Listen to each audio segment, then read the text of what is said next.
Une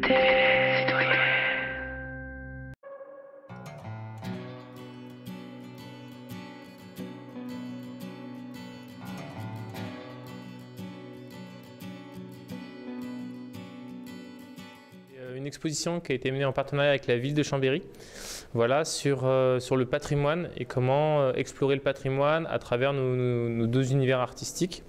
Voilà, donc sur cette exposition, on est deux artistes à présenter des œuvres peintes et il y a une troisième artiste qui nous a rejoint pour nous aider pour tout ce qui est installation, donc qui est Aline Bison, avec qui aussi je travaille dans un collectif, le collectif Or. Voilà. Et donc une des particularités de cette exposition, c'est que toutes les productions ont été faites pour l'exposition. Ce n'est pas des choses qu'on avait avant, tout a été fait pour l'exposition.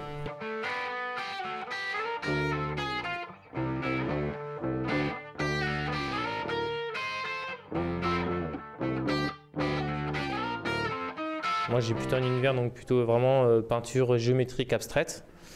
Voilà, à explorer les formes et essayer d'explorer un côté optique à travers des toiles. Un univers street artist, ouais, bah, tu me dis-moi plus parce que c'était... Street art, puis graffiti, peinture, illustration, donc c'est le côté figuratif qui vient se joindre à l'abstrait, quoi. Ça se complète bien. Alors comment un artiste justement de graphe, de la rue, comment il vit d'une part d'abord une commande d'une institution publique et d'autre part d'être dans un lieu de galerie et non plus dehors? Alors on va dire que j'ai un chemin un peu particulier, parce que le parcours que j'ai eu c'était différent d'un graffeur de base, où on va dire que les graffeurs ont plutôt trouvé leur marque dans la rue au départ. Moi je suis venu un peu plus tard dans les graffitis. Ça a été à la fin de mes études, on va dire, où en fait j'ai toujours dessiné, j'ai toujours peint sur tableau, et après je suis venu dans des murs, surtout dans les endroits abandonnés avec des étudiants, on allait un peu squatter là-bas.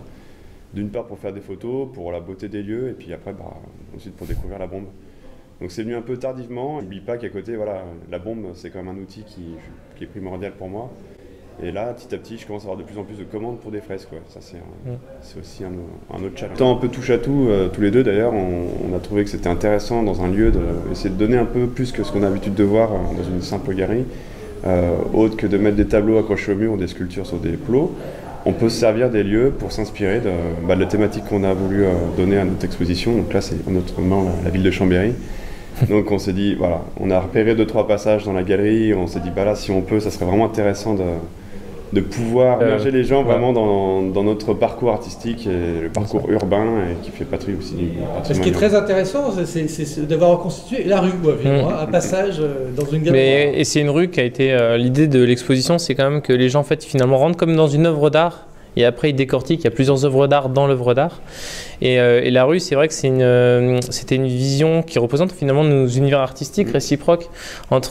C'est une rue tarabiscotée, c'est une rue qui n'existe pas vraiment, mais qui reprend les codes de l'architecture chambérienne, avec des ajouts de scénographie. Vous avez les rubans par le dessus qui viennent rappeler l'histoire qu'on veut raconter en fait. Parce qu'en fait, cette exposition, c'est une grande histoire pour faire voyager les gens et découvrir ou redécouvrir Chambéry d'une autre manière.